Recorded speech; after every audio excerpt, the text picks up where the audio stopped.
Welcome back to Marriage Beyond the Veil.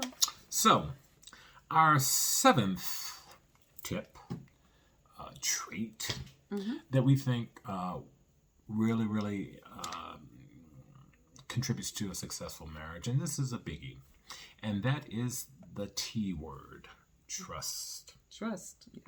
Yeah. There will be many opportunities, many experiences where you have to be willing to trust. Trust in decision making, trust in this person has your back, trust that there is no infidelity. You have to be willing to trust. And even in situations or circumstances where things may not make sense, but when you have the connection, right? You have to be, there are times where you just have to trust that this person that you love, that you're committed to, will do what's going to be in the best interest of your relationship, and that they will constantly be there for you. Okay, so there's something percolating in that mind. Because this one was a biggie for me. Right. This one was and when I say trust is a big one, because it is, realize that people may come to the relationship where they have trust issues, right? Because of what has happened in the past. Don't make someone pay for somebody else's infractions, their misdeeds, their triflingness, whatever the case may be.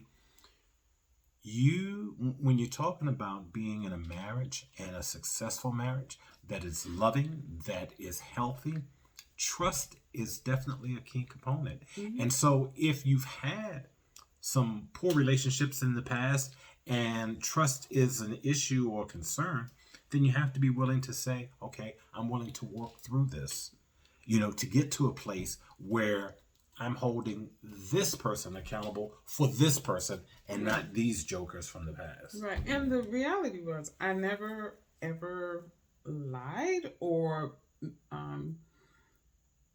withheld this information from Fred. So he was well aware of my trust issues.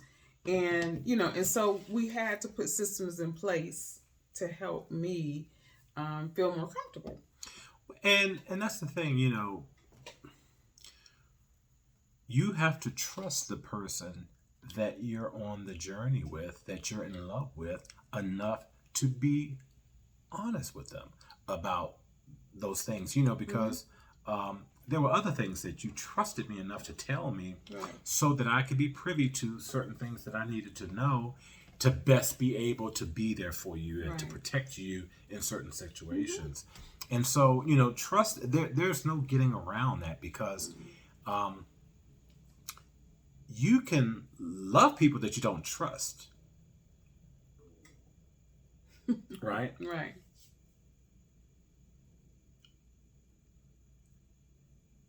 But it makes for